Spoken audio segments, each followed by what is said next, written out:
Today we are going to discuss about the different sectors of the Indian economy.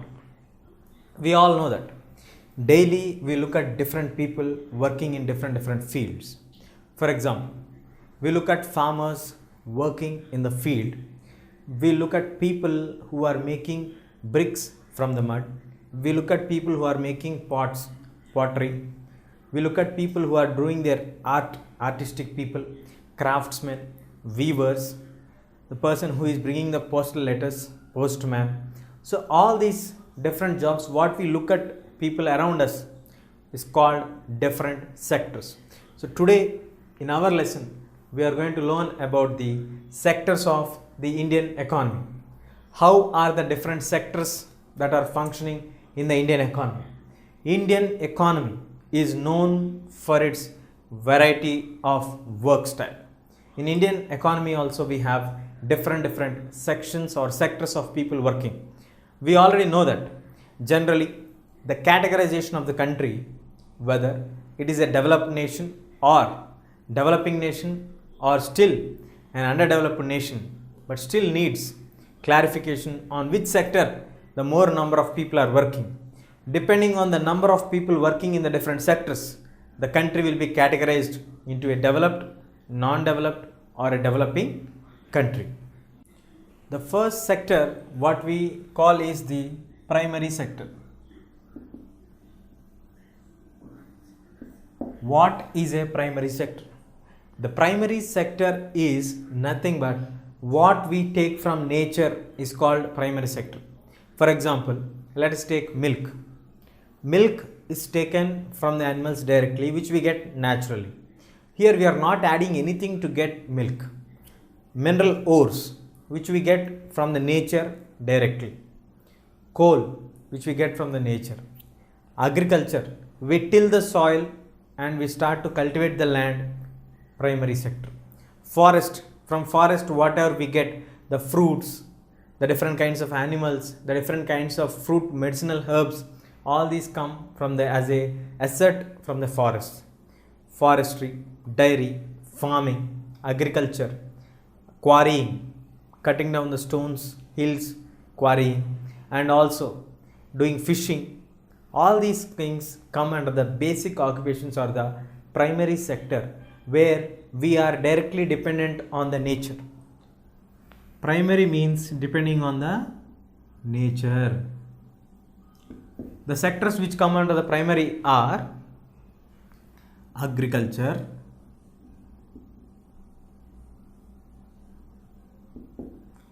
farming, fishing, quarrying, mining, etc. These all come under the category of primary sector. In India, nearly 70% of the Indians depend on the primary sector. Most of the Indians even today are depending on the primary sector. Why we call primary sector? Because here people are directly getting access to the nature. We are directly exploiting the nature. That's why it is called primary sector. Most of the people are dependent on the primary sector. The second sector is the secondary sector. In the secondary sector, the products what we get from the nature are being transformed into another form. For example, you take the raw materials from the nature and again get them transformed into another form. That is called secondary sector. This is mostly done in the factories or industries.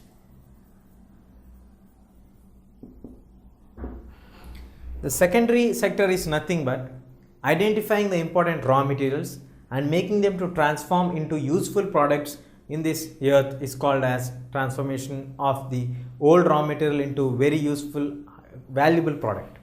For example, let us take cotton, we get it from the plant. Once the cotton is taken away from the plant, the cotton has been weaved through spinning mills and we make the spinning threads from where the cotton shirts are being made and the branded shirts will be sold all around the world in the international market. So what we took as a raw material is from the nature, that is from the plant. The cotton balls were taken from the plant. whereas the most valuable product of the cotton shirt with the brand will be getting in the market, that will be got from the factories. The one more example what we have is, let us take the mud from the earth. The mud from the earth will be taken and the pots will be made, and also the costly bricks will be made. These bricks are used to construct big buildings and everything. So the same mud which is available in the nature will be taken as a raw material and it will be transformed into a great thing. So this transformation is highly important in the secondary sector.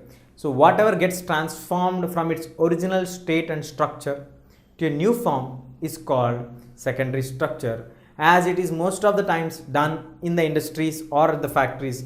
It is also called as industrial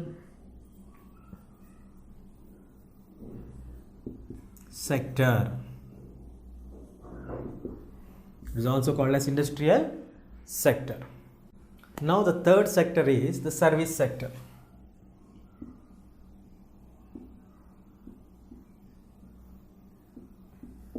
This service sector plays an important role in manufacturing of the goods after they are finished. We have seen the primary goods or the primary sector where the raw materials which are taken from the nature and we are utilizing them. When it comes to the secondary, we are using the raw material and we are transforming them into high valuable goods. Once the high valuable good is done, that has to be carried to the nearest marketplace or to the retail shop, and then marketing has to be done. This carrying of the product from one place to another place is called transportation. Transportation comes under the category of service sector. So once the product is transferred, and again you need to do the marketing there, and the transaction has to be done. So through transaction you get the banking institutions. So banking services have come into existence. So transportation, banking services. So all these things are service oriented, where they do not use any raw materials for you to build or to manufacture something. They try to be useful for you by providing their services. For example, teachers. For any school, we require a quality teacher to teach. In the same process, we also need doctors to give treatment in the hospital. Simply, if we just build a hospital and keep it, you cannot get the patients to be treated by walls and by the stethoscope. You need a professional doctor who can understand the people and who can give a right treatment for the right disease. So these all things brings the variation. In the same way, we also need personals like washermen, dhobi, or we also need a barber. We also need various kinds of other people who render their services for us. In turn, they are paid for that. So the people, those are coming under the category of providing services or receiving services. For example, you need to call to somebody. If you are at very close distance, you can talk to them and you can shout at them, or you can call them loudly.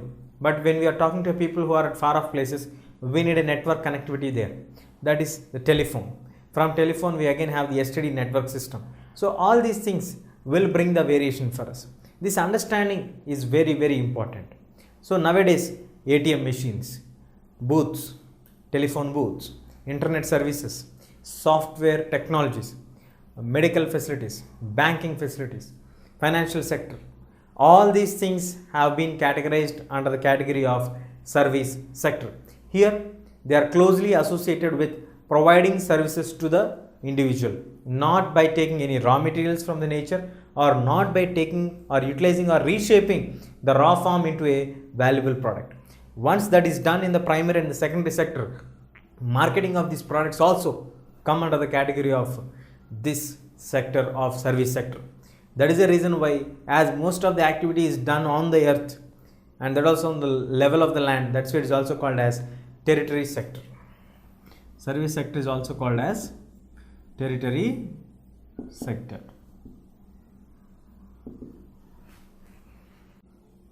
Till now we have seen the three different categories or sectors of people working: the primary sector, the secondary sector, and the territory sector. Under the primary sector, we have discussed that people coming under the basic occupations or directly acquiring from the nature are called primary occupants or primary sector workers or dependents on the primary sector.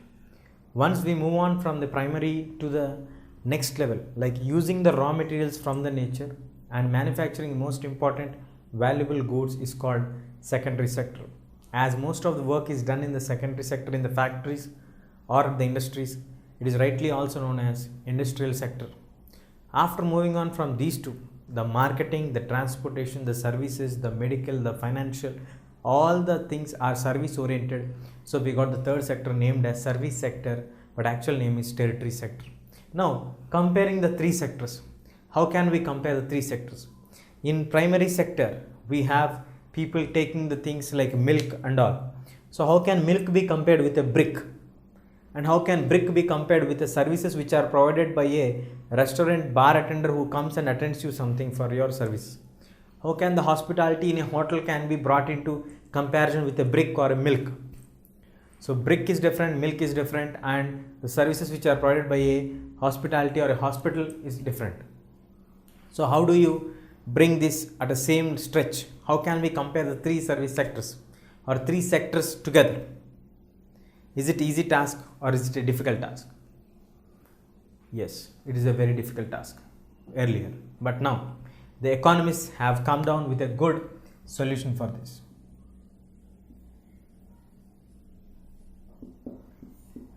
Economists have started to calculate everything in terms of currency, in terms of economy, in terms of money. Let us now calculate, for example, let us take milk. If you take 1 liter of milk, as per today's cost, it is ranging from 40 to 45 rupees. In the same way, brick, each brick 5 rupees to 10 rupees. Then coming to the services provided, for every bill, we pay certain amount. So that amount comes into consideration. So when we take in common to all the three sectors, we have the currency coming in common, the calculation coming in common. Once the calculation is taken into criteria, that will be the final call. So let us take into currency the consideration. Then we can conclude every sector using that particular terms. So for example, when you are taking something, for example, let us take wheat. When wheat is taken into consideration, whatever you sell, whatever you get should not be added. There is a clear cut demarcation like what should be added. Generally we get confused like milk is the end product, so we are adding it. In the same, brick is the end product, so we are adding it. So finally when we are getting the services are the end product, so we are paying for that. In the similar way, wheat, a farmer sells wheat. Farmer sells his wheat for rupees 8 per kg to the factory. So the wheat cost was rupees 8 per kg. Next, from factory made the wheat into flour. So wheat flour was made and this is sold for 11 rupees per kg for biscuit manufacturers.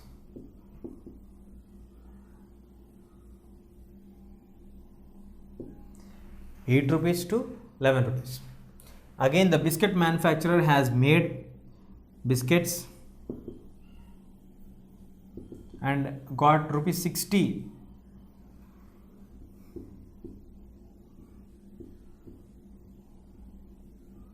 to the consumer.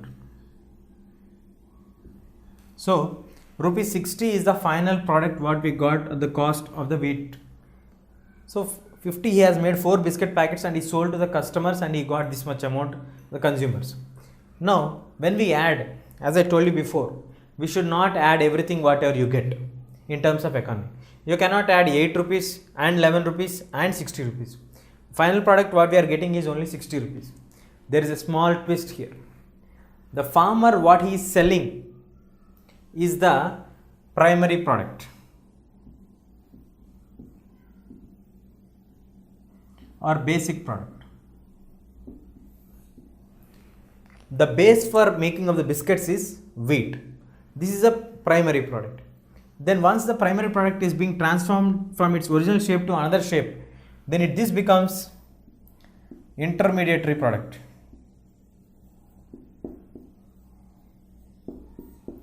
This is an intermediary product. So this intermediary product will definitely be not considered as a basic product. So these are basics. this is got transformed from the basic form to the flour. So this is an intermediary product because it is again not the final product. And from here we got the final product, that is biscuit. This is the final product. So now the same wheat which is in the basic form got into intermediary form, that is intermediary form wheat flour, and then it turned into final product, that is biscuit. That is the final product. So the final cost of the product is ₹60. That is the income what we got for the products. So this categorization is very, very important. You should take only the end product or the final product's cost only when we are calculating for any product's cost. We cannot take or add 8, 11 and then come to 60, because the same wheat which was sold for 8 rupees got its shape changed and then it became wheat flour. So it was sold for 11 rupees. 8 rupees was sold for 11 rupees. So 8 and 11 are intermingled here. Again the wheat flour is again sold for 60 rupees. So the 8 and the 11 are got added for this one and they made the biscuits and they sold it. So the final one what we are getting is a combination of basic and the intermediary products cost. In that way we have to take the calculation for any product. So the basic products cost, intermediary cost products together will be reflected on the final products cost. That's how we can make the final estimation of the cost or final conclusion of the cost of the final product. GDP. So what is GDP? GDP is the gross domestic product. The gross domestic product is nothing but the total final output sum, the total of all the three sectors output of income. Let us take the calculation in terms: primary plus secondary plus tertiary. Sum of primary sector income plus secondary income plus tertiary income. This three total is called gross domestic product of a country. So the sum total of all the three sectors of primary, secondary and tertiary sector together, the final output is called gross domestic product. This gross domestic product is the total output what we get from that country. So this mammoth task of India's gross domestic product has been taken up by the central ministry to add up all the sectors income what we get. So this task has been carried by the union government by helping all the government sectors to put up their additions and then submit their reports to the union government. So the mammoth task will be compiled by the union government central ministry, taking the key responsibility and then finalizes the actual products what they get. So that's how the GDP has been calculated. A country's GDP depends on the total of primary income, secondary income and the tertiary sector's final output for the whole year. GDP will be calculated for every country's whole year, whole financial year. Historical change in the sectors. We have discussed that there are three sectors: primary, secondary, tertiary sectors. We also have seen how the GDP will be calculated, and afterwards now let us see the sequence how the sectors have been established or people got transformed or used to get change of the sectors. Initially, most of the people were working as agricultural labor or by doing farming. Farming comes under the category of primary sector.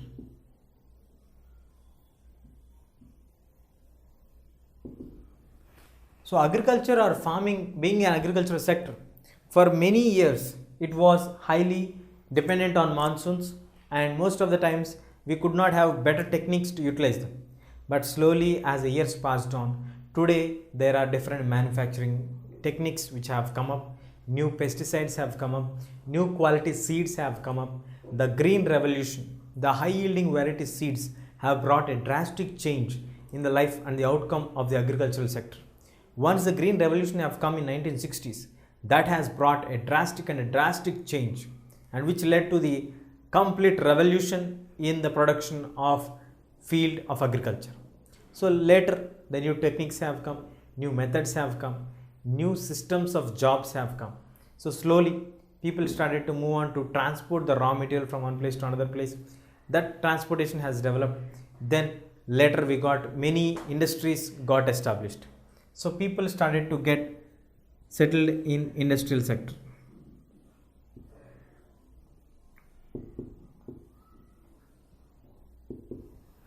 Once they got settled in the industrial sector, after they decided that they have to move on to earn something, to have a settled life instead of having the disturbances in the agricultural life, so they decided to move on to go for structured salary system or through working in the factories and in the industries, which come under the category of secondary sector.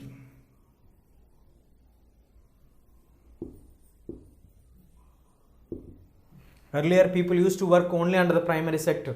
Primary sector was a basic occupation sector of many of the Indians. 70% of the Indian villages still depend on the primary sector. But slowly after the industries got established, after the first 5-year plan, the second 5-year plan was given more importance to stretch the industrial sector to the large corners of India. So when the industries got established, that gave a chance for many of the people to move on towards the industrial sector. Once the industrial sector got settled, in the past 100 years, the secondary sector people started to move towards the third sector, that is tertiary sector. Because nowadays, instead of working in an industry, you can work in a software professional, you can work for a bank, you can work for a hospital, you can work for a hotel. In this way, when you start to work for different new wings which are coming up, not the agriculture, not the industries, it is purely service oriented. Banking, postal system, banking services, providing the health facilities, taking care in the hospitals, everything comes under the category of the service sector. In the past 100 years, the service sector has moved on to a great change. Now, many people in the developed countries are working in the service sector, but not in the primary or the secondary sectors. So, the third sector also got established on a very large scale in the previous 100 years. So this is also called as service sector. So these are the transformation of the people from the jobs from the primary sector to the secondary sector and then to the service sector. This transformation of the jobs has made people to get themselves advanced, themselves to learn more techniques and improve their standard of living. Farmers used to follow a set of lifestyle. After farmers, we got the industrial sector, where industries started to introduce some kind of modernization to them. After moving to the service sector, they got completely modernized and they started to move on themselves in a better situation. So these all things have changed the life of a human mankind from getting transformation from the primary sector to the service sector. So now, how many people are actually working in different sectors in different countries? That we shall find out now. Now, let us see the people, those who are working in the primary, secondary and tertiary sector in our country in India. In India, we have from the past 30 years, that is from 1973 to 2003, all the sectors, that is primary, secondary and tertiary, have improved in their production levels. But from 1973 to 2003, the tertiary sector has improved a bit larger when compared to primary and secondary. So that became the basic dominant industry by providing employment opportunities for large number of people. So primary sector and secondary sector have been beaten away by the tertiary sector after a huge production has been registered by the service sector or the tertiary sector. Once the tertiary sector started to establish itself as the largest employer of various number of people working under its sector, people started to study why did that service sector emerge as largest employing sector by dominating the primary and the secondary sectors. So that condition has been fulfilled by giving the following answers. Basic services. As most of the countries in the world today got independence, and now many of the countries are independent today, the new services are to be provided by the governments, that is postal system, telegraph system, telephone system, communication system, transport system, banking system, health system, hospitality, administration, law, courts, civils, everything. These all things have become the basic necessities of the modern countries. These responsibilities of the basic requirements are taken as a prime responsibility by the governments to render these services to the people. When governments have taken these as a basic requirement, those have become the basic services to the people. So most of the people are required to provide the basic services in any country. So these countries started to move on to this one. And the second one is, with the improvement in the primary and the secondary sectors, the transportation has been increased a lot. Any product you produce in the farm that has to reach to the market, so you need to transport it from one place to another place. Transportation services have increased on a larger scale with the increase of techniques in farming, in agriculture, and also in industries. So transportation has increased. So with that, the fastest means of transport has been brought into existence, and transportation facilities. This transport again comes into the service sector. And moving on to the trade. Once the transport has increased, that has moved on to establishing of trade relations between the hometown and the new marketplaces. The exchange of products has also started. The imports and exports has been started. So all these things have come into the category of service sector. And the third and the very important one, that is the rise in the level of the income.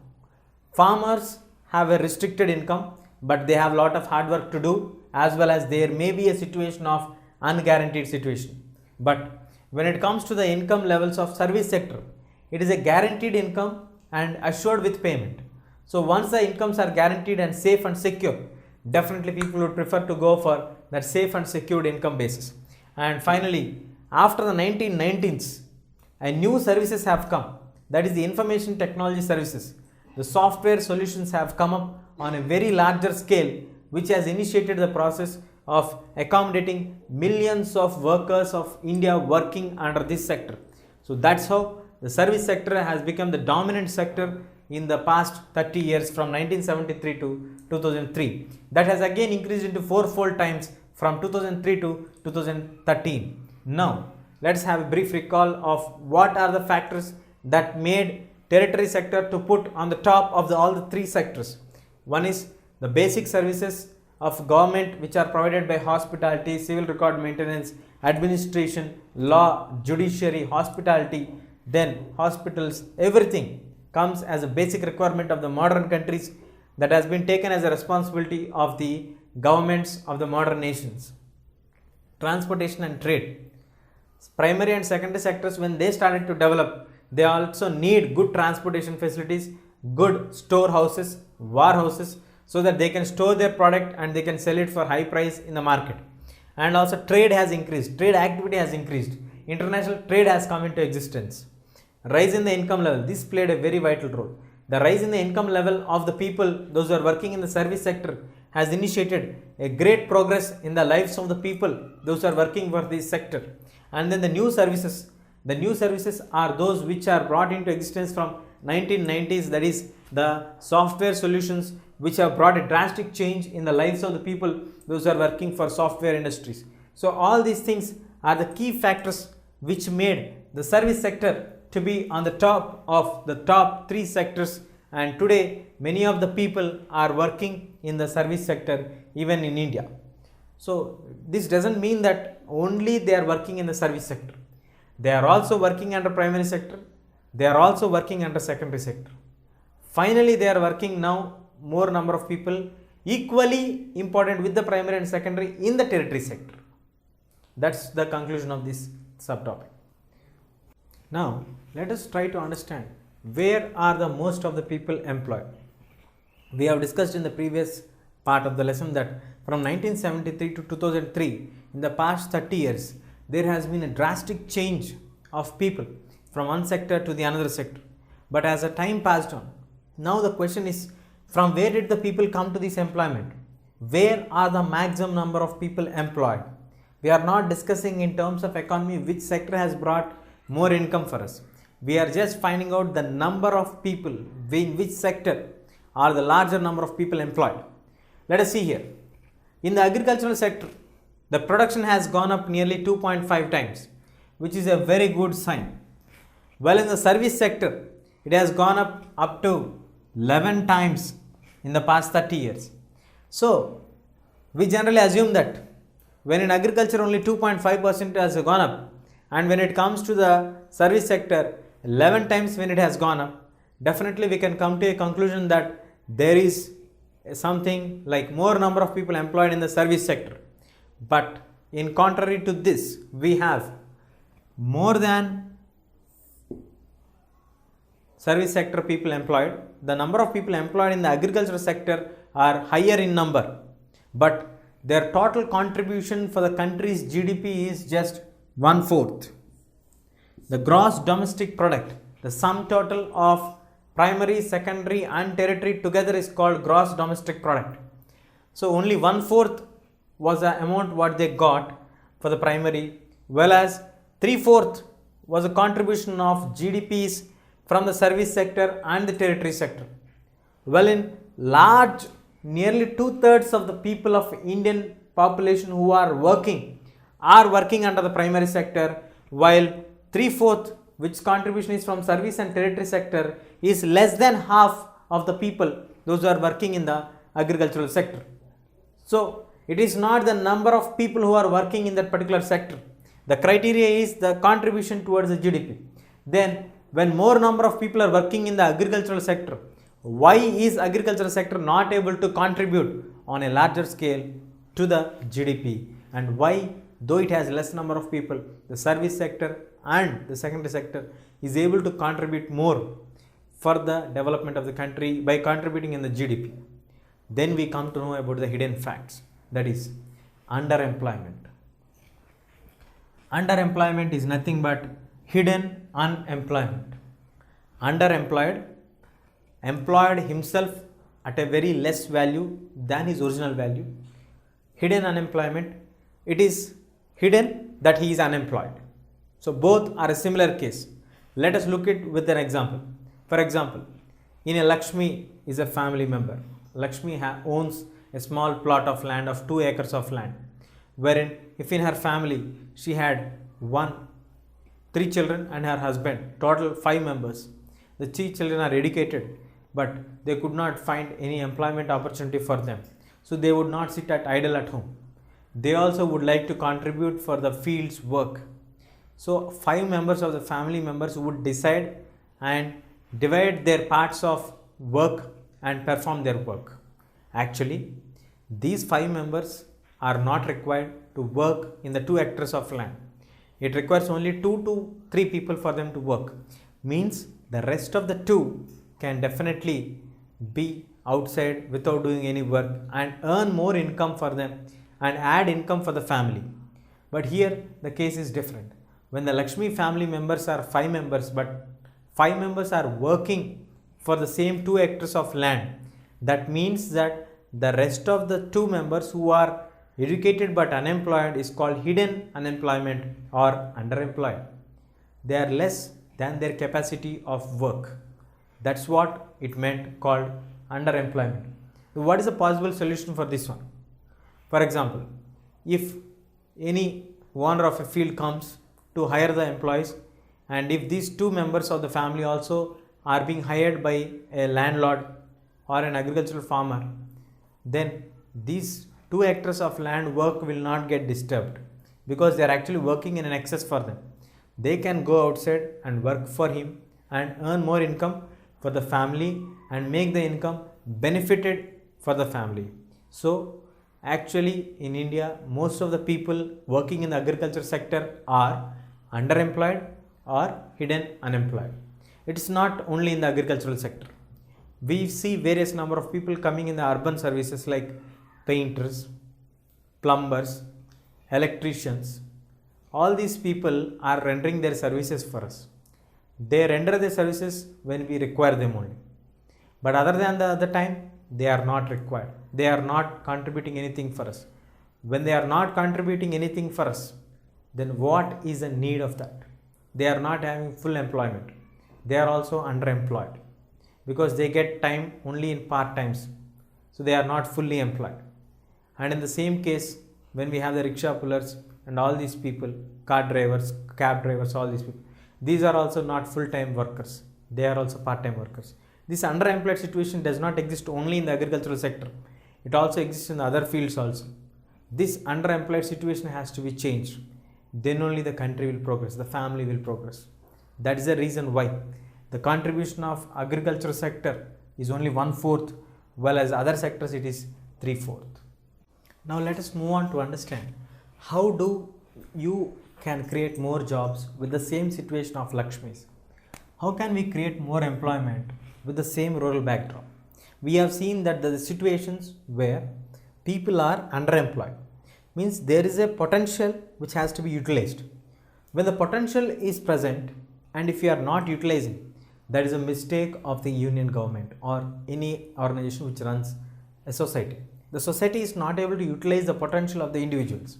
So the best way is, let us take the case of Lakshmi. When in her crop, if she is able to produce 2 different crops, wheat, afterwards the millets, then wheat and millets in her hectare of land, she can accommodate nearly 2 people for another 50 days of work for sowing, for tilling, for applying and for harvesting, all these things. So she can provide employment for 2 people.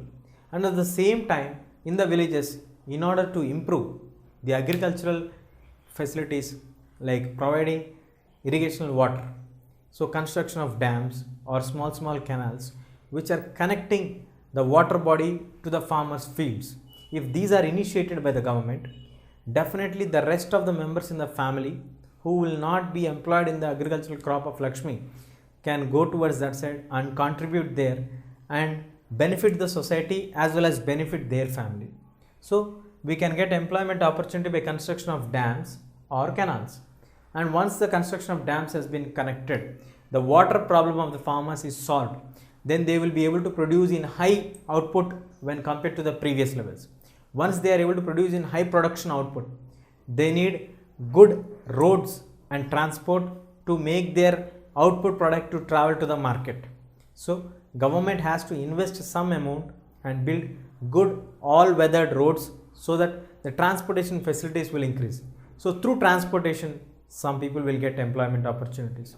Once the transportation facilities are improved, the entire output of the product what we got or the crop what we got cannot be sold out immediately in 1 day or the 2 days because the crop may get spoiled. So government has to build some warehouses or storehouses and preserve the crop. Once the product output is preserved, it may be rice, onions, everything. Whatever you preserve it, that can be sold for higher prices. So then again it improves the income. Then once the transport is increased, now as the water problem is solved out, they have continuous supply of water. Now we can go for, the government has to assure them to provide seeds of better quality. Why always government has to provide everything? Why government has to take care of everything? Because the families of like Lakshmi or somebody else are belonging to poor backdrop. Economically they are very not strong. So as they are not very strong economically, that needs for them to strive on that part, then only they will be able to achieve that particular part, and government has to support them to build up economically. Indian villages are not so strong economically except few privileged families. So all these situations are also adding for us. So in order to eliminate poverty also, government has to take certain steps. So when government start to give seeds of good quality, the production output will be very high. So that indirectly it is adding to the country's GDP. When the entire agriculture sector is in profit side, that definitely will add on to the agricultural output, which is adding to the increase of the primary production.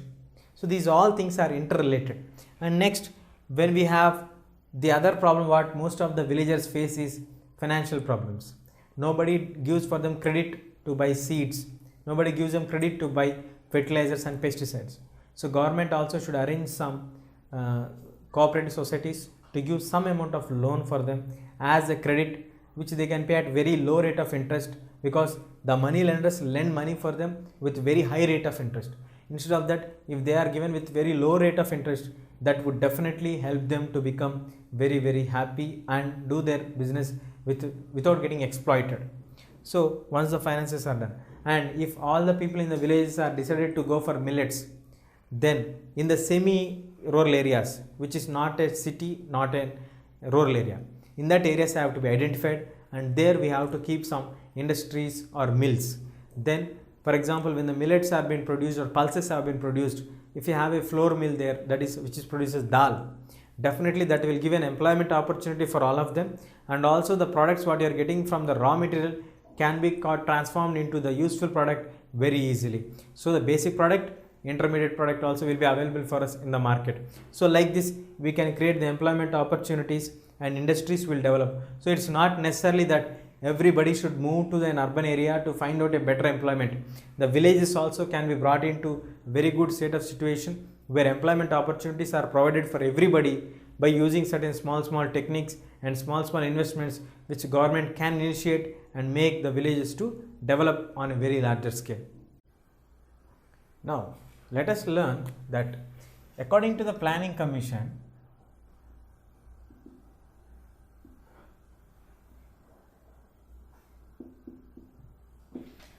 there are estimation of plans. Generally we all know that Planning Commission is nothing but it estimates what would be the future requirements, how the allocation of the budget funds has to be done to various departments, what are the various needs of various states, various sectors, various departments. After identifying everything, after discussing the possible opportunities and everything, Planning Commission has estimated that in the present day situation, in the schools, there are nearly 20 million school requirement posts which have to be completed. Then only the children of India can get well educated. So 20 lakh jobs are in pending in regards to schools. The schools need good number of teachers which are vacant in situations. So Planning Commission has planned earlier that we need so many schools to have a better future for our children. For every 3 kilometers diameter, they need one school, one government school which provides good quality of education at very less or zero cost to the people. This is the main intention. But according to this plan, there is a lot of lapse or could not reach the target because we don't have good efficient number of teachers which are in large in number, like 20 lakh teachers are in requirement. As the time passed on, now after moving on to teachers estimation,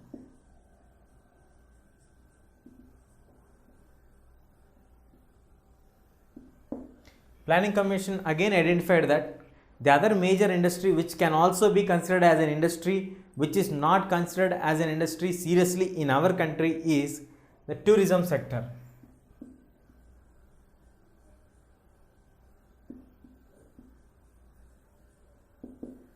The tourism sector can also provide opportunities for nearly 35 lakh employees every year.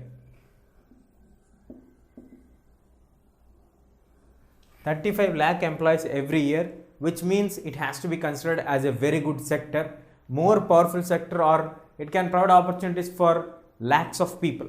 These are the actual estimates of the Planning Commission. So the Planning Commission is planning everything in well advance so that a country can prosper, a country can progress. But we are not able to meet the requirements. So when we talk about the teachers, when we talk about the tourism, these two are coming under the service sector. Then what about the primary sector's development? What about if the rains do not come for us in the proper time? What about if we have a bad year of monsoon? There are 2 years depending upon the monsoon we get. Monsoon is classified into good year or a bad year basing on the average amount of rainfall that we receive from the monsoons. If we receive good amount of rainfall which is sufficient for the crops to grow, then it is called good year. When we receive less than the required amount of sufficient rainfall which is not sufficient to grow the crop, then it is called bad year. So good year and bad year. So basing on the time of good year or bad year, the government of India has also brought the guaranteed scheme called right to work.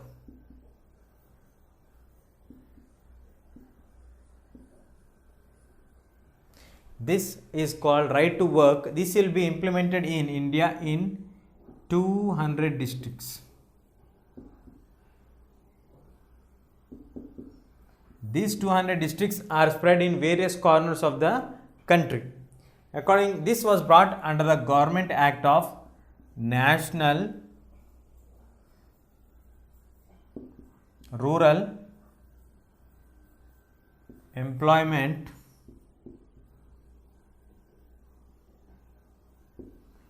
Generation Act. National Rural Employment Generation Act 25, that is NREGA. So this NREGA guarantees the people to work for a minimum of 100 days.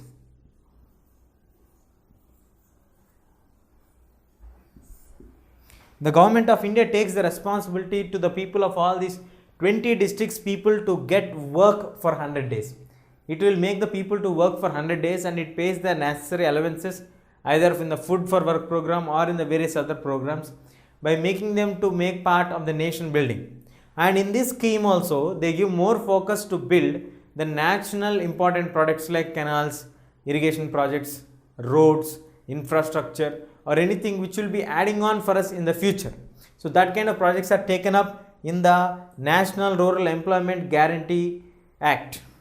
And not only this, according to the National Rural Employment Guarantee Act, if the government is not able to provide job for these 100 days for the villagers who are staying in that particular rural areas or in the village areas, government will also pay for them for their work. Even though if they do not do the work also, government would try to provide some compensation amount for them for 100 days.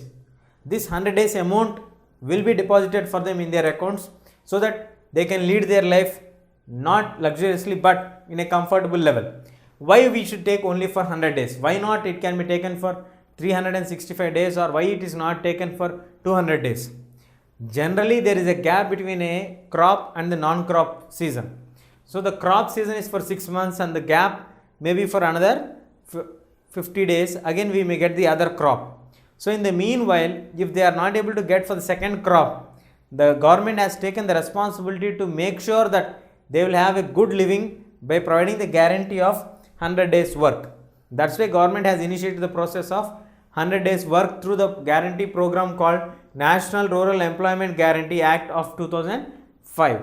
So now we shall discuss about the further what are the other types of unemployments that are in existence for us and how do people come into different sectors.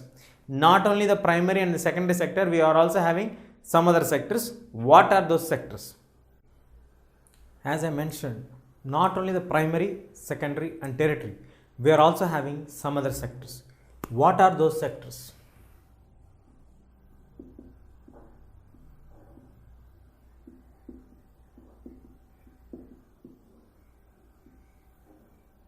Those are organized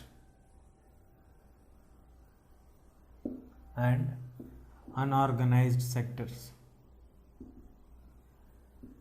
Organized sector and the unorganized sector. As a name itself, let us take an example which is mentioned for us like Kanta.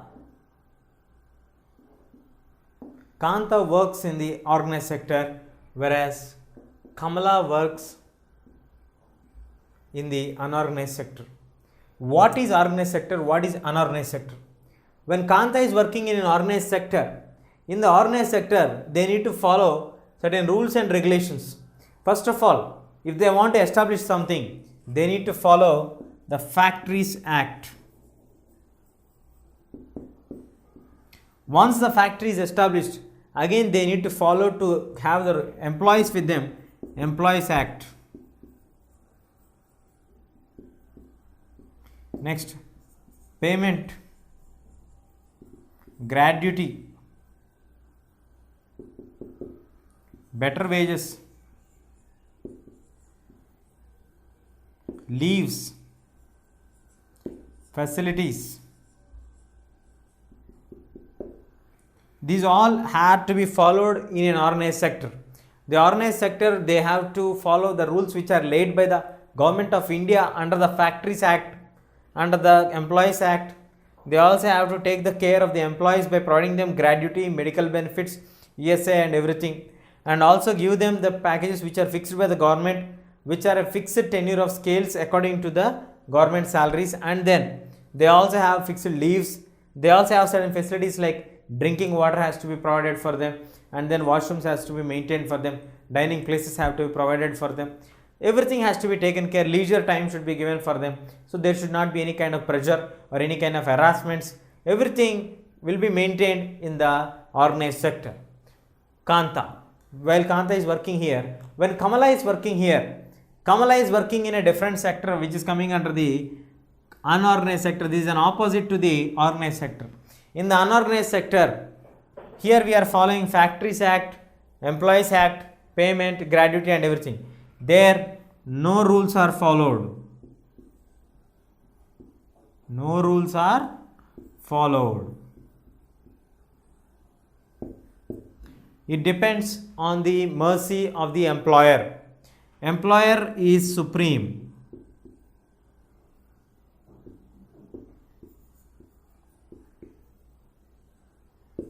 Whatever the employer want, he would like to do. If he want to take more number of people for work, he would like to take more number of people for work. If he is not comfortable with certain particular people, he can force them to leave the job. He can remove them on the spot without any reason. When it comes to the organized sector, there should be a valid reason why they are asked to leave or why are they being fired from the job. But here there is no valid reason. Simply they can remove them. And the employer maintains many whims. Whims also play a vital role here, because according to the talks which are carried by the whims to the employer only, the employer will be taking the decisions, and according to them only he decides whether the employee should be or should not be. So all these attitudes are found in the unorganized sector, where unorganized sector is insecure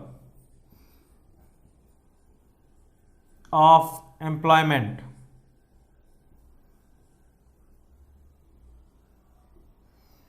Unorganized sector organizes employs only people for short term work or for daily labor, weekly wages, all these things, and their payments are very low, but still as they are not having any other employment opportunities, they are working under the unorganized sector.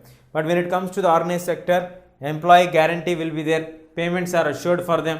If they work for extra time, extra wages will be paid for them. So all these things will be considered in the organized sector. But in the unorganized sector, the conditions are very merciless. No rules are followed like Factories Act, Establishment Act or anything. They do not give any respect for the employees. The employer decides what to do, what not to do, because employer is the supreme commander of everything. And then insecurity for the employees is always present, because it is the decision that the employer takes whether to keep him into job or remove him from the job. So all these things are bringing a lot of variation between the organized sector and the unorganized sector. Now, how to protect the workers of the unorganized sector? How to protect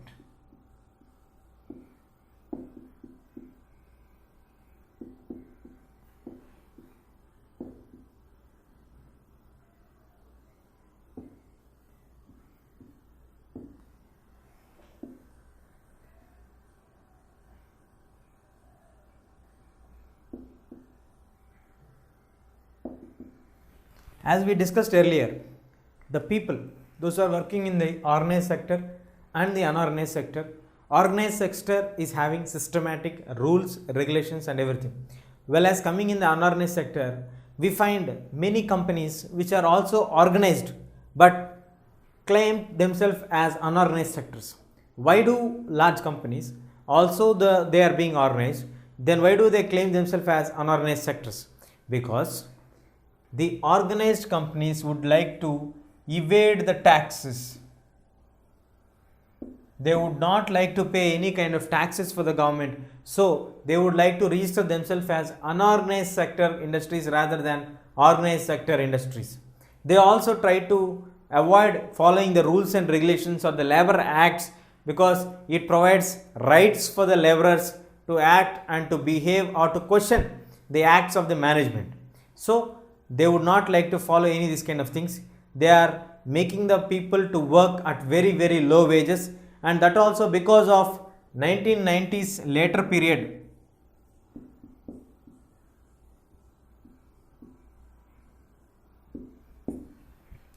Many of the people, those who are working in the organized sector, lost their jobs because of rapid mobilization which happened after 1990s. So now there are many number of people who are skilled, talented, but need to find some jobs or work. So they are forced to join the unorganized sector where there is no proper salary requirement paid for them. The salaries are very low. The structural basis also very low. No benefits provided for them. No security of employment provided for them. And most of the times they are exploited by the companies, and this automatically leads for them to have the insecure state of mind. So the government has to plan and take certain steps to provide the security of employment for them, and no employee can be removed from the company without any prior notice, without having a proper procedure. All these things have to be strictly implemented. Government has to take certain steps because nearly 90% of the people who are working in the different sectors come under the unorganized sector. Let us take in the villages. Many small and the marginal farmers are having medium lands where it cannot be sufficient for them to lead their lives happily. So they depend on the unorganized sector jobs. Well, and coming to the cities, those are selling their shops on the roads, those are having small part-time jobs, or those are working as workers, repairists, electricians. All these people come under the category of unorganized sector workers. So for them, it is the best alternative to government has to make sure that this unorganized sector people also would get safe and secure employment opportunities. Then only the country will progress. These all steps have to be taken by the government, and it is a high time because nearly 90% of the people are still working under the unorganized sector, where the governments have to take the steps very seriously and provide safety and security for the employees or the workers working under this sector. Then only the country can progress. Let us now learn that sectors in terms of ownership. We have discussed the primary sector, secondary sector, and the tertiary sector.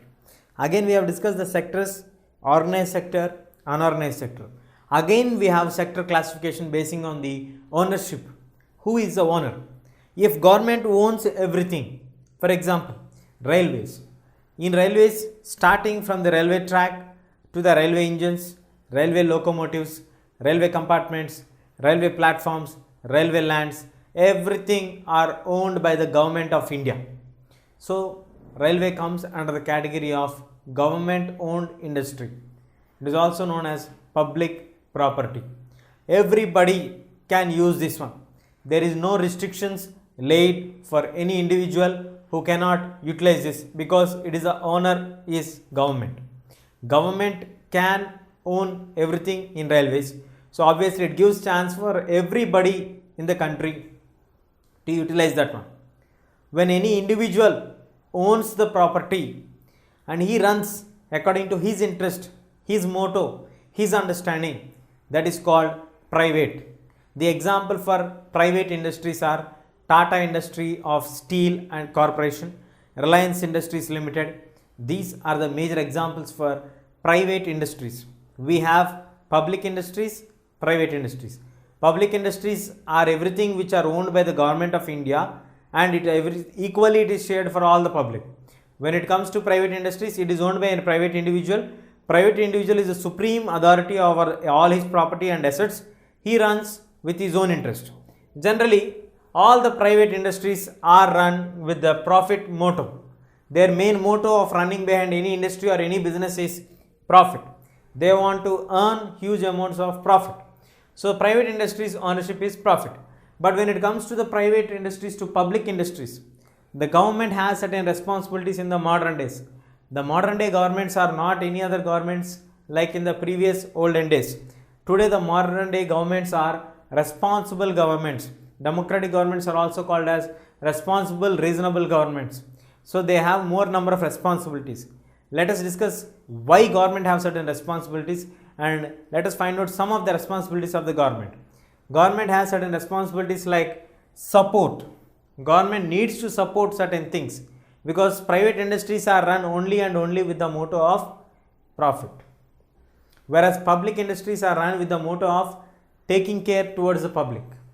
So government has to support, of the modern day government has to support by giving support to build bridges, constructions in the railways, construction of the natural harbors, production of electricity, generation of electricity, construction of dams, etc. So for providing railways, bridges, harbors, electricity generation or dams and all, we need huge amount of investments. From where do we get this huge amount of investments? These huge amount of investments we get from the taxes which are laid by the government of India. The taxes what the common man pay through various sources, and also when we buy some items we find that MRP, maximum retail price, inclusive of all taxes. So that inclusive of all taxes is we are indirectly paying taxes through buying some products. So direct taxes, indirect taxes, sales taxes, everything together government of India gets certain amount which is required to support our country through have good bridges, roads, electricity, dams, etc. And we also have some cases which are registered are malnutrition, undernutrition, where they are not able to get sufficient amount of nutritious food. When the children do not get sufficient amount of nutritious food from 0 to 5 years of age, they will definitely lose their lives. That is called infant mortality. In India, we have in Bihar nearly 87 kids for every 1000 are passed away because of malnutrition. This is an alarming state for all of us. We need to respond for this very soon and try to make certain steps which can stop the infant mortality rate rising up. And this next one, what we have is we need to provide safe drinking water to many people, because that is a basic responsibility. If we cannot provide drinking water for our countrymen, it is very difficult task for the people to survive healthily. We have one region called Nalgonda in our Andhra state where we have people affected with fluoride because the water what they drink is contaminated with the fluorescence. So this fluoride is affecting on the bones of the people, those who are staying there. So the people of Nalgonda are severely affected with the fluoride effect. So government has to take the responsibility to provide safe drinking water. If not, large number of people would be in great danger. And then we also have electricity. Modern days we know that electricity charges are shooting up very soon. When electricity charges are shooting up, government has to take certain steps and stop them shooting up, because if electricity charges are increased for small scale industries and the medium scale industries, the product would automatically, the cost of the product would increase. Production cost would increase. When the production cost increases, that will definitely affect every product what they make, and automatically the cost of the production will affect the increment of the cost of the item what they are producing. Then it is directly falling on the burden of the common man. So government has to ensure steps that government has to pay certain amount for the electricity reimbursement, or push that lag of increment of the taxes should be reduced on electricity, so that the electricity charges should not be increased. And government has to ensure at least for small units some subsidy has to be given, so that it would be very flexible for them. And also coming to farmers, the farmers have to be given fair price for whatever they produce. For example, we have seen in the class 9 Food for Security Act. The Food Security Act provides and ensures the government would buy directly from the farmers at the minimum support price. After buying from the farmers at minimum support price, they definitely get and store them in the FCI, Food Corporation of India godowns. And using this one, Food Corporation of India godowns, again government should not sell them at what cost they have brought from the farmer. It has to give some reduction of the cost and send it through the ration shops or the provisional stores through very less cost, so that common people can buy it, or the below poverty line people can buy it, and the malnutrition effect would not be there. Because Many of the people are, children especially, are getting affected with the malnutrition effects. So in this way, government has to take serious concerns over the people who are coming under the categories of poor and the weaker sections.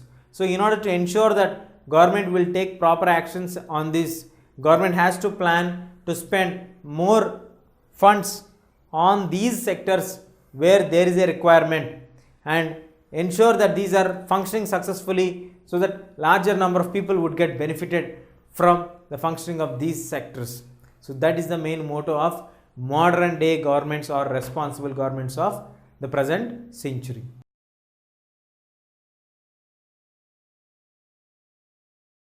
If you like this video, please give a thumbs up. Please subscribe to our channel to get more videos on CBSE syllabus.